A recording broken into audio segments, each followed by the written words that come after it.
Hey guys, Sean Ray here, and today we're going to be checking out the behind the scenes of a hostel that we found. It's like a secret little hostel outside of Cartagena on a small island, and we're here with one of the partners, and I want to kind of get into if you ever wanted to kind of buy a secret little island hostel as well, and also the story behind this one. If you guys ever in the Cartagena area, this is one of the not to miss spots in the area. Okay, so real quick, what was your name, sir? My name is Alvaro. All right, great stuff. And how long have you been working at this hostel?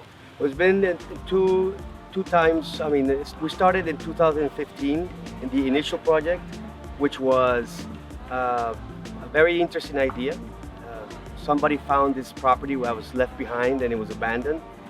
And that person didn't have the resources to rebuild each of the houses because we have 7 very beautiful houses. So what he did was he went to different cities of Colombia and focused on the hostel that he liked the most in that city.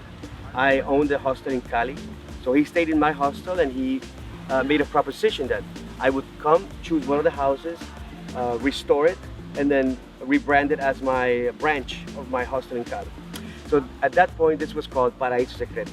So there were 7 houses. Each house represented a different hostel from a different city in Colombia. That was the initial project. And at this moment, we had to close that project because some issues happened, and we had to close for a year. And after several negotiations with this person that first invited us here, we got this project back in May 2019, and it was a mess again. So we had to rebuild again. Mm-hmm. So, like anybody that's ever trying to buy any property in real estate, because I do real estate and real estate investing, and so you always see something you're like, oh man, this is really cool, and we're getting it a really good deal. Like, we should totally buy this. It's not that much of a renovation. Let's put a couple 10, 20, $100,000 into it and be fine. And then as soon as you get it, then you're like, oh wow, there's this and there's that. We have to redo the plumbing, electricity, stuff like that. So when you bought this and then you want to come in and rehaul it for this time around without the separate houses but one major hostel, what did you find was the secret renovation that you didn't plan? Like when you got here, like, oh, we have to redo the entire blankety blank. Well, where do we start? Yeah. How much time do we have? Electric was a major issue. Plumbing was a major issue. All the wood was rotten because of the termites. We're in an island, so the tropical weather, it's very demanding. You have to upkeep the property constantly. The pool was a mess. The kitchen there was no kitchen. So, I mean, we came in with a budget and it tripled, and we're still missing things that we need to do. Okay. But I think we started operating in October of 2019, and we have a very good base to start from and to build upon that base. Because as you see, the houses already look very nice. The pool looks very, very cool, and it's just a matter of time when we start reinvesting our cash flow into the property. Yeah, that's what I noticed when I first got here, is that this isn't, like, I've traveled the world and I see a lot of different hostels, and this is more like a resort, less like a hostel. And so I think it's really cool if you guys can somehow get the cash flow to where you can start reinvesting. Like, that's the hard part, is like getting that overhead, because you could turn this place into, I mean, it's very beautiful, but this is one of the better hostels I've seen, especially for the price. In 2020, what are your plans for 2020? Like, what are your main goals to like accomplish at this place? Because it's currently beautiful, by the way. Like the wood that you did on the roofs and where you did everything, very beautiful. But like, what's like the big thing you're excited about? Well, there's one thing that we are in plans already to build our dock. Once we build our dock, our beach will grow, because the boats coming into the beach, it creates certain currents in the sand, and basically the beach doesn't grow. Gotcha. So when we create that dock, it's going to create a different area so people can chill out and watch the sunset from the dock, and it'll be a lot easier to get in, out of the boats. So that's like the first thing we're going to do. The other thing that we need to do is to create our own as much food as we can. So we're trying to build a tank to get fresh fish. Wow. And then we're gonna get our garden, so we can get our own lettuce, herbs, things that we use on a daily basis in our restaurant menu. That'd be really cool. So we become more sustainable, and we depend less on outside suppliers, because bringing things here is just it's an issue. It's very complicated and very expensive. For example, the water. That's what I was just about to ask. Fresh water. I don't know if you saw today. We were the big old trip. Yeah, it's insane. So we have to bring a big ship with 100 tons of water, fresh water from Cartagena, to our tanks, and then supply the water to each house. So that's why in our welcome speech, we required to ask our guests to be very careful with the resources. So I think that a lot of people that watch my material that I put out, they normally have a mindset of, I want to buy that, and then once I buy it, I want to make it a little nicer, and then I want to rent it out to people to make some money. And so I did some really cool shots at the place and a lot of cool shots with the drone, and I bet a lot of people that would be watching this would be like, ooh, I want to really buy one of these things and do it for myself. Like, I want to find an island or whatever you guys did. And so I think a lot of people don't understand the other issues. Like, say for instance, how do you get the water from Cartagena? How do you make that negotiation with them? Where do you store it? Underground tanks and stuff like that under the kitchen, I hear is what you said, or what someone else said. And so what if someone wanted to do kind of what you guys did here on an island in Thailand? I know a lot of people like doing this idea, like in Thailand, for instance. Like, what are some things that you would, like some things that you went through and some things that they need to know about? Like, say for instance, local policies that maybe a local can't, the local has to buy that's not someone from another country, or like, what are some things if someone wanted to live this life? They just want to retire and they just want to move to an island and have a hostel. Like, well, what's some advice? Well, the advice is first plan ahead and plan again, and do an extra checklist, because once you're in the process of renovating and the crew is here, we had a 50-man crew here renovating this property, and we could have to stop the work because we're missing some nails. Yeah. You gotta ship it in. You have to wait until you go back to Cartagena and come back. Yeah. So it's just a matter of getting to the island where you are located and check out the local regulations and laws. For example, here in this island, this is a national park, and it was declared a national park after some of these buildings were built. So after that happened, there's no possibility of building a new house here. Oh wow. You can only restore what was available at one point. And so we were lucky enough to have these wonderful houses. They were like in really bad shape, but we could build up, with them. And then here, there's a lot of regulations of how to manage the waste. The waste management here is very complicated, because this island doesn't have a garbage where you can take your garbage and dump it. Right. You have to hire a specialized company that comes and separates the waste and then take it to Cartagena. What about burning it? No, it's illegal. Oh wow. If we burn it, we could lose our contract here. Oh wow. Because we actually have a contract with the government. So it's like a concession for a long time, but it's a concession. And so it seems like there's a whole lot of things that, say for instance, just some guy in California right now is like, wouldn't it be so cool to live on an island? We just buy a hostel and just live in there, and we'll just go be bartenders. That's probably not, like, it's a lot goes into it, isn't it? It's hard work. It's an island. It's a cool job to have, but it's a really hard work. And I'm curious, just personally, just because I've seen the difference between the people that are here and then the locals. Like, how do you keep it to where the locals like stay where they're at and they're here? Because this hostel feels really safe, but as soon as you go out into the island, then you really start realizing, like, this is an island, and these people that live here, and it's so interesting how you create that divider line. Like, they don't just come over here and start swimming in the pool. It's just like, hey, get out of here. Like, what are you gonna do about it? Like, we have an whole island of us. Like, how do you keep that governing? We have a mutual respect with the community, and one of the things that I think separates us from the rest of the hotels in this island is that we integrated the community with our project.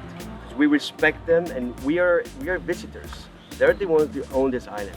and we have to remember that. Mm. And we try to show people their culture. We have to preserve their culture. I cannot go there and tell them, oh, we know how to do things this way, this is how you should do it. Though it's their way, and we respect that. And that, but the same way they respect us, and they understand that this is a project, this is a tourism project, and there's no they cannot come in here and swim in the pool. If they come, like on Sunday, sometimes we invite the kids for the pool, and they come and jump in the pool and have a fun day. But they know that after a certain time they have to go back home. And we in our guest speech, the welcome speech, we invite our guests to go and explore the island, to go and get the food, to go into their parties, and it's safe. It's really safe. There's not an issue here. So I think it's just people that have other hotels might not have done that approach with them, and they might feel unsafe. But we don't, and we are respected in the community, and we are liked, and I like them, and they like us. And then for you guys, if I highly recommend you guys come here and check out this hostel. But if you do, make sure to walk down the path and go into the village. And then currently, right now, it's just the beginning of 2020, and there was this big shack with this nicer kind of old lady that's cooking us a fresh fish, and they bring in the fish every single day. And then the fish is like 25,000 to 30,000 pesos, depending on how big the fish is, and it's delicious. Like, as much as I love the hostel here, if you guys want some serious good like island food, go into the island or go into the village, and they have some really good fresh fish they'll fry for you. Okay, so when someone comes to this place, what do they need to know as far as the history? Like, how did this happen? You said something about emerald traders.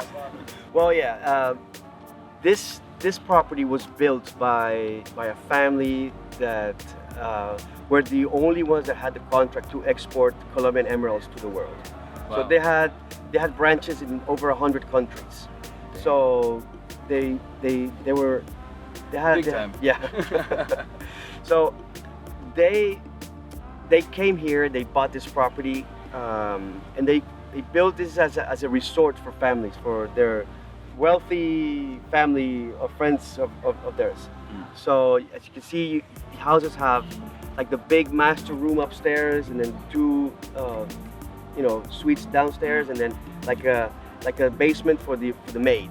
Gotcha. Basically. Then the lady, the wife of this person, she got very ill.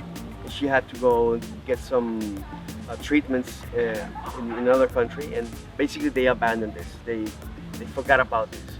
And a guy that had a hostel in Cartagena, he had a great idea, and then he did what I told you, that he invited us from different parts of Colombia to put our branches of our different hostels here. At a certain point, this business was full. I mean, this was we had like a 92% occupancy rate. What year was this? This was in 2017. We had a 92% occupancy rate. Man, that's really high. And his responsibility as he had like the master contract was to operate the restaurant, the bar, the reception, the upkeep of the property, but he didn't do any of that. And he didn't do any of that well. So drink. Yeah, that was like the least. Oh, hey, Colombia. So at one point he got very crazy, and he started shooting at us, and basically kicked us out. Nice. It was a nice Colombian finalization of a contract. Yeah. So we got into a legal battle with him, and that's why the property closed for a year. And at some point, it was not going to be his, it was not going to be ours. So we decided to sit down with him and ask him how much he wanted to leave. We gave him some money, he left, we got the contract, and then we started rebuilding. I heard he's legally not allowed to come back on the island. That was one of the conditions I put in that contract. That's very smart if you do that. Or else he'll come back and be like, this is mine. Yeah, he cannot come back. Okay, cool. And last couple questions I have for you is, Right now, just you brought it up. What's the difference between your night 2 occupancy then and like now? You guys have been open at this point. Whenever I'm doing the interview, it's about 4 months in, right? Yes. So how's your occupancy right now? Right now, we are experiencing like a 55% occupancy. We are very new. This hasn't been promoted as widely as we wanted. In part because at the beginning, you know, you have to learn to operate again. Yeah, you and don't then want to slam. you don't want to slam and then to get really bad reviews because you're slammed. So it's been gradual. Like every month, we're doubling our income basically. Perfect. Every month until we stabilize it at the point that we want to operate. Have you ever thought about doing external booking sites like Booking.com or Airbnb, or like I think you guys are on Hostel World? We are on Hostel World and Booking.com. And then Airbnb possibly? Not yet. Not so yet. Would you want to do that, or is that something you're not going to mess with? I like Airbnb. I operate a hostel in Cartagena, and Airbnb brings really good customers.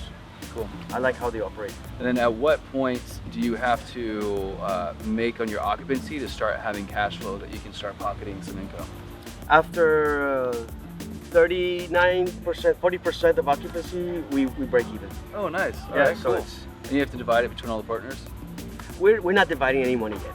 Oh, okay. We're investing. Back in. Yeah, we need to buy our boats, get the pier, get solar panels. Yeah, solar panels are great. So right now, the things that I would say is that for anybody that's coming right now in the beginning of 2020, the best things about this place, staff is awesome. The bar has some really good cocktails. Surprisingly, for an island, it's not just like mojitos and pina coladas. They actually have good craft cocktail drinks. The speed at this place is just like any other place. If this place isn't slow for food and slow for cocktails, Colombia is slow for food and slow for cocktails. So if this is your first stop in Colombia, you'd be like, it's taking forever to get my stuff, but that's all of Colombia. And so, I mean, that's just something you gotta deal with. And then once you get the solar panels, the electricity, again, it's an island. So any island I've been to that I've stayed at, they have, like during the day they lose power, then at night they get power generators, and they always have issues like that. This hostel, since I've been here, it's only had a power outage like once, I think. Maybe. Only for a couple of hours. And then, and yeah, so other than that, for a new property like this, that's just getting off the ground, there's barely, for what could be happening, you guys have really done a great job with this. I'm looking forward to coming back in a year or 6 months and seeing how everything's grown. Well, thank you for that comment, and we invite everybody to come and check out Secreto. Our website is secreto.com.co. You can also book from our website, and we'll welcome you back when you come back. Last question, if people want to get some bookings, do you make more money if they book straight to your website versus Hostel World, right? And people will get a better price. Better price if they go straight to your website. Yeah. Okay, so what you guys can do is go to Hostel World and then check out the reviews. And then once you kind of feel comfortable with it, you see kind of this video, then they make more money if you guys go to their website. So you want to kind of support the hostel, and then also you get a little bit of a discount. So, cool. Great, Sean. All right. Thanks for the sir. interview. I appreciate it. All right. Yeah, thanks for having us. All right.